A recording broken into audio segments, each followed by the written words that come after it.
Hello దోస్తులు, ఎట్లున్నారు? అందరూ మస్తున్నారులే. ఈరోజు మీకోసం జొన్న దోశలు చూపిపోతున్నలా.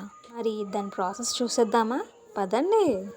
ముచ్చట ఏంటంటే, ఒక గ్లాస్ మినప్పప్పు ఒక 2-3 అవర్స్ నానబెట్టేసుకొని మంచిగా గ్రైండ్ చేసుకొని బ్యాటర్గా ప్రిపేర్ చేసుకోవాలండి. ముందుగా తయారు చేసుకున్న బ్యాటర్లోకి 3 గ్లాసుల జొన్న పిండిని వేసుకొని బాగా కలుపు. తర్వాత 1 స్పూన్ జీలకర్ర, తగినంత సాల్ట్ వేసి కలుపుకోవాలండి.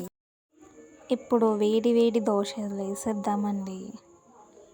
ఏం లేదండి, నా ఛానల్ని చూస్తున్నారు కానీ ఎవ్వరూ సబ్స్క్రైబ్ చేయట్లేదు. కొంచెం సబ్స్క్రైబ్ చేసేసాక బెల్ ఏదో కొట్టేసేయండి.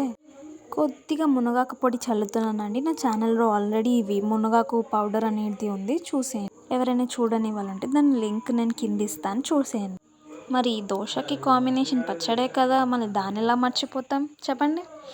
ఏం లేదు, ఒక ప్యాన్ మీద పచ్చిమిర్చి, కొబ్బరి, జీలకర్ర, వెల్లుల్లి, అల్లం వేసి లైట్గా వేయించుకున్న తర్వాత జార్లోకి పుట్నాల పప్పు, ఇంతకుముందు చేసిన మిశ్రమాన్ని తీసుకొని పేస్ట్ చేసేయండి.